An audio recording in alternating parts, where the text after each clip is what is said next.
Welcome everyone. In this video, the topics that we are going to discuss are 1. Mercantilism, basic introduction of mercantilism.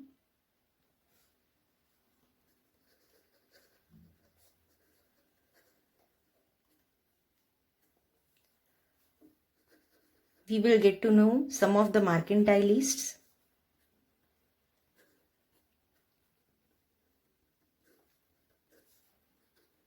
Their belief,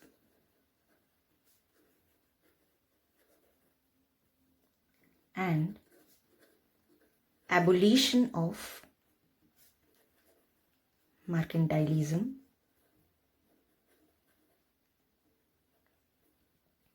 Lastly, we will compare mercantilism with classical school of thoughts, how this classical school of thoughts were introduced, and some of the axioms of this classical school of thoughts.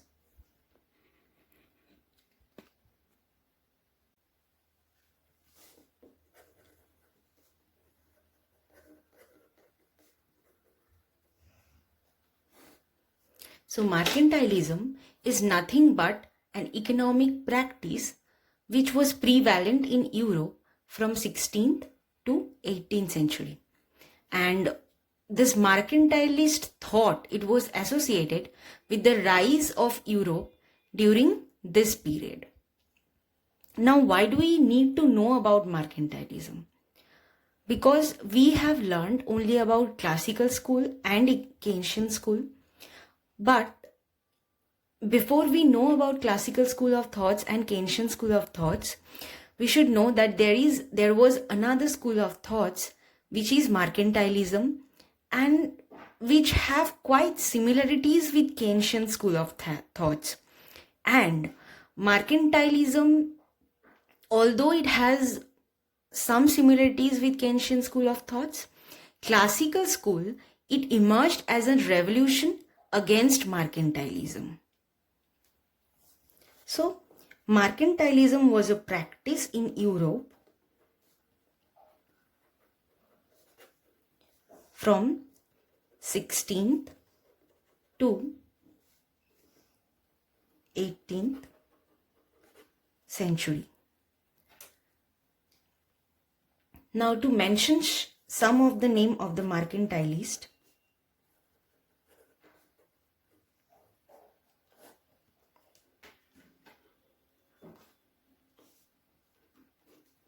first, Sir Thomas More.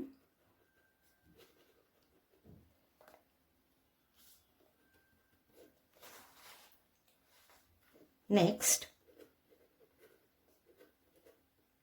Philip von Hornig and Antonio Serra. So Thomas More, he was from England. Philip von Hornig, he was from Austria. And Antonio Serra, he was from Italy. They were some of the famous mercantilists of that time. Now coming to the beliefs of mercantilism.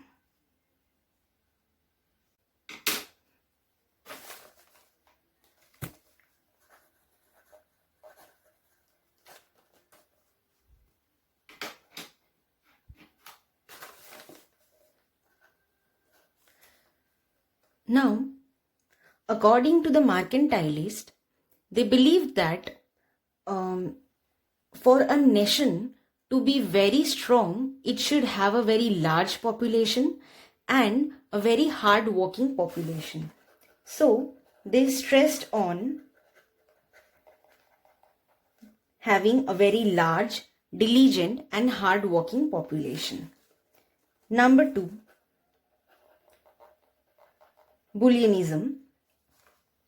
They believed that the wealth or the power of the nation, it is determined by the stock of that precious metal.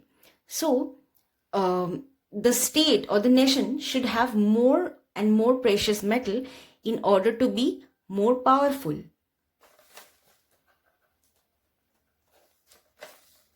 They also believe that there should be a development of capitalist system within the nation. Fourth, which is most important, they believed in favorable balance of trade, which means that they have to increase their export and reduce the amount of import. So they believed in export subsidy and import duties in order to have a favorable balance of trade.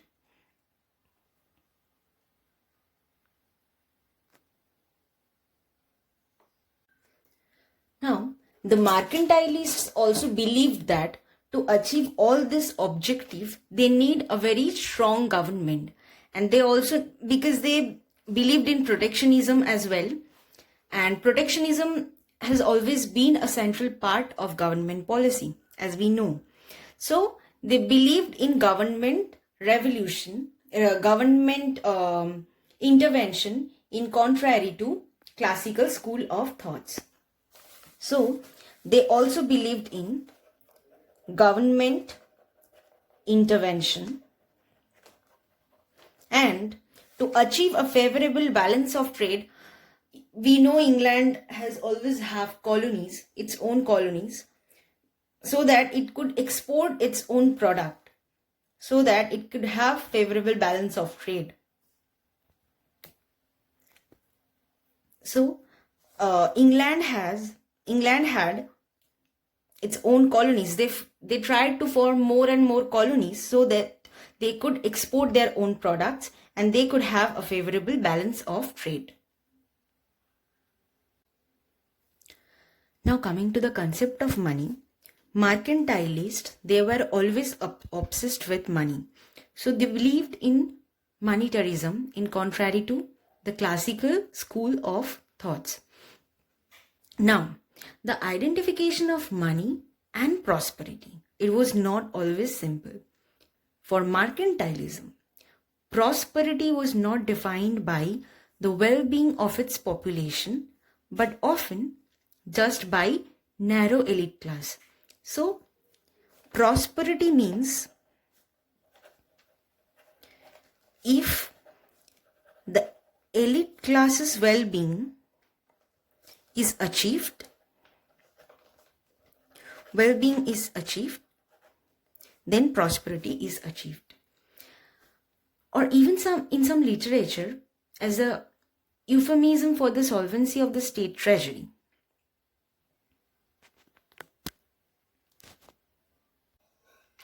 Now, coming to the critics and abolition of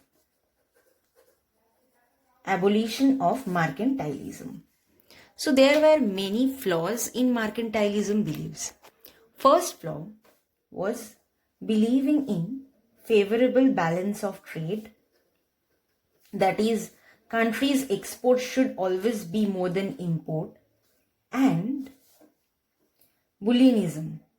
Bullionism means importing more and more precious metal. Both these thoughts were not possible to achieve, both these objectives were not possible to achieve at the same time. Think about this. As more bullion comes inside the country, money supply in the country increases. As money supply in the country is increasing, price of the goods and services increases in the country because money is basically losing its value. Now, price of the goods and services in the country is increasing, and the country is going to export the same goods to another country. Why will another country import those goods from the country where the price of the goods is high, relatively high? Because as precious metals, as money supply is increasing in the country, people are getting richer, price of the goods is increasing, and those goods are exported to the country. Then what's the point of exporting those goods? In that case, export will fall and import will increase. So achieving both these objectives at the same times, this were not possible. This was one of the reasons. Then British mercantilism, it was abolished mainly because of American Revolution. And French mercantilism, it was abolished because of disintegration of monarchy. So these were the reasons because of which mercantilism, the practice of mercantilism, was abolished. And then there came Adam Smith, and then there was David Hume as well. But Adam Smith, he was anti-mercantilist.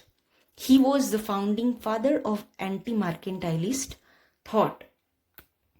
So he had this idea of free trade and free market economy. So Adam Smith brought the idea of free market economy and free trade, and then it started becoming the new reality of British policies. Now coming to the classical school of thoughts, classical economics. So classical economist, this name was given by none other than John Maynard Keynes, and he gave the name to all the economists who came before him. So all the old conventional school of thoughts, they were given the name of classical school of thoughts. Now we all have a fair idea of classical school of thoughts, and some of the famous economists who have put their ideas through their writings in classical economy. First, Adam Smith in 1770s. We have David Ricardo, John Stuart Mill, Karl Marx. They were the classical economics. Then there was neoclassical economics in 1920s by Alfred Marshall Pigot in 1930s. Then there was Keynesian Revolution and a separate school, Keynesian economics, it emerged. Now coming to the axioms of classical economics. First axiom that they believed in was money is neutral.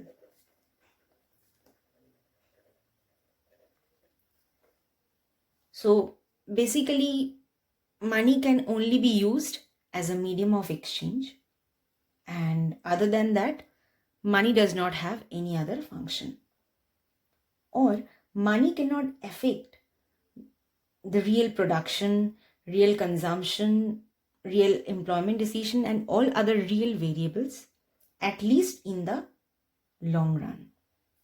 So, what was the main function of the money? According to the classical economist, the main function of the money was it was a numeraire. It was the yardstick by which we could measure the relative prices of various goods and services. And in the long run, real output, employment, economic growth, they could be determined by real factors, exogenous factors of technology. And money cannot affect those long run real outcome.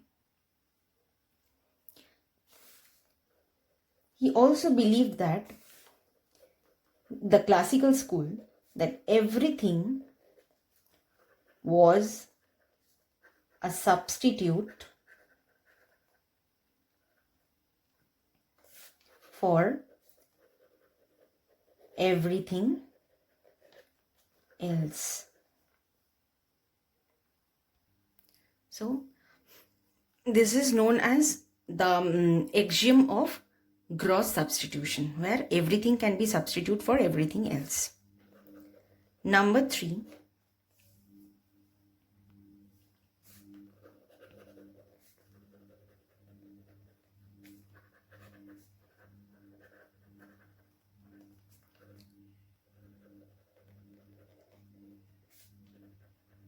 the axiom of ergodic economic world, which means that the future could be reliably predicted.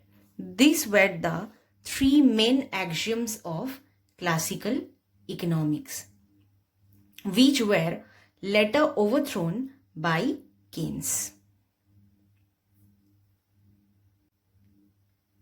Now, based on this axiom, we have the very known, the aggregate production function that we have already learned, and it summarizes the relationship between total outputs and total inputs, where we assume that the technology is given. The aggregate production function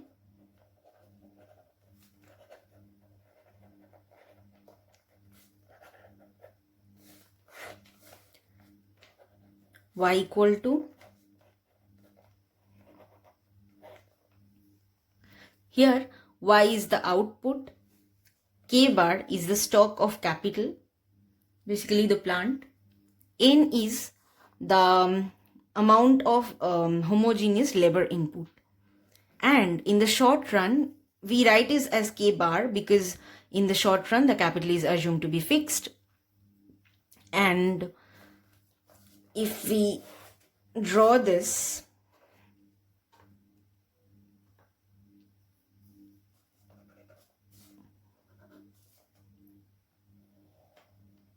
this will be the shape of the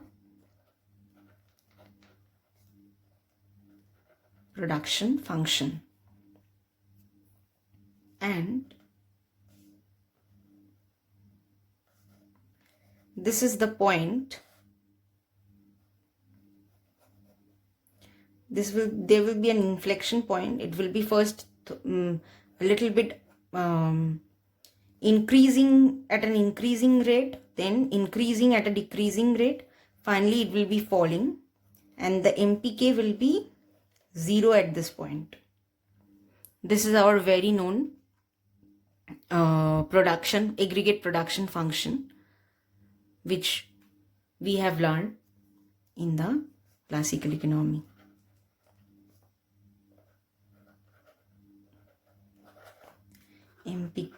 N is given by D N.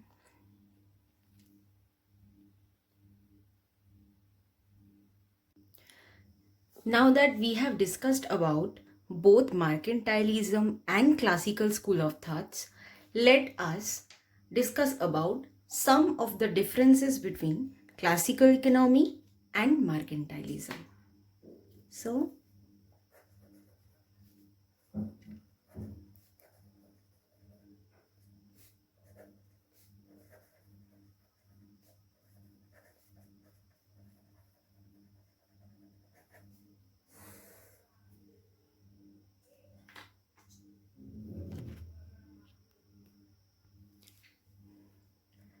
now, the first difference is that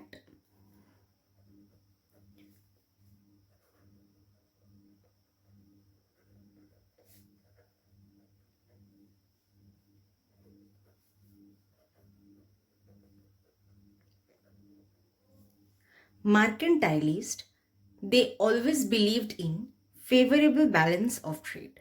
Favorable balance of trade means that bringing more gold and silver to the country and also maintaining domestic employment.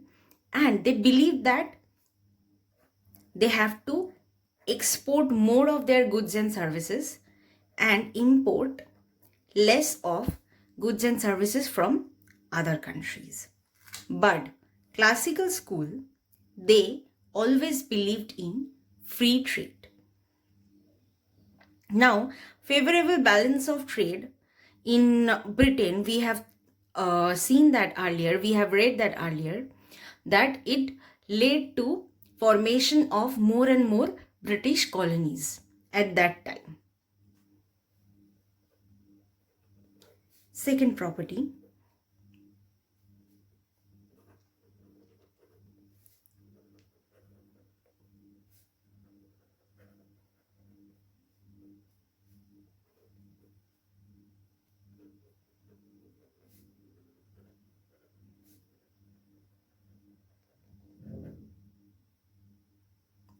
Now, mercantilists, they always believed in government intervention. The objectives that they had to achieve those objectives, they needed a government intervention. While classical economics, they always believed in free market economy. They always believed in laissez-faire economy, and they believed that all the individuals, every individual should pursue his or her own interest, self-interest. They were always against government intervention. Classical school was always against government intervention.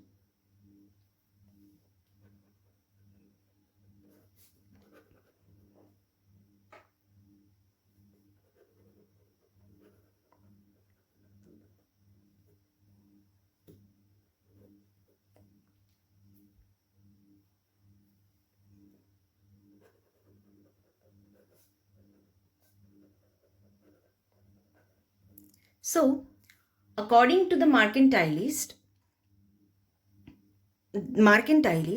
they always believed in monetarism.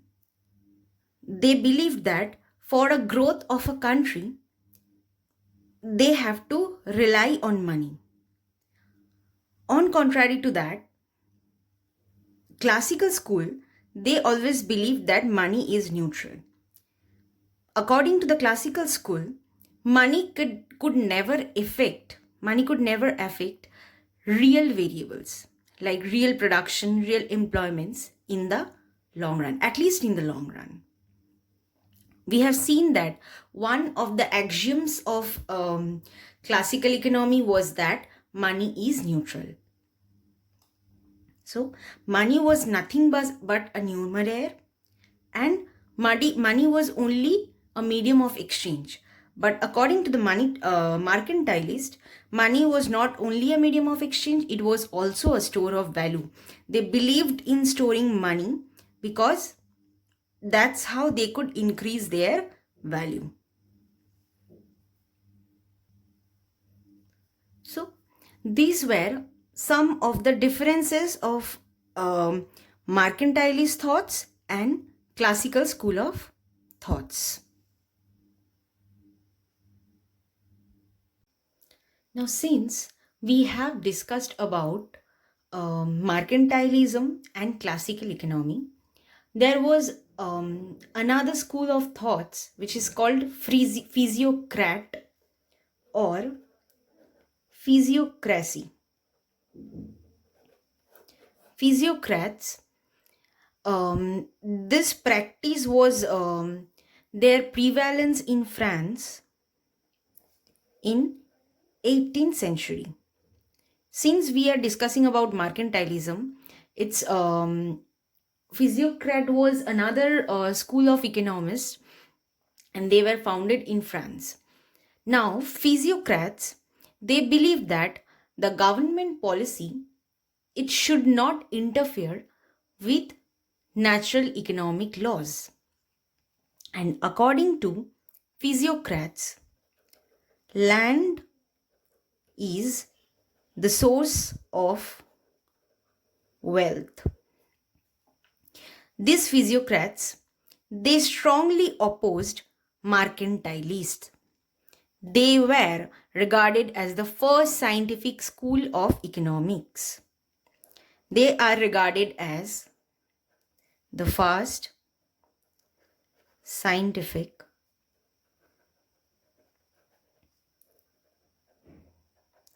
school of economics. Now, they actually envisage a society where there will be natural economic laws, and they forced, they pictured an agricultural society, and they attacked mercantilism. And this school of thoughts is declined around in 1760s.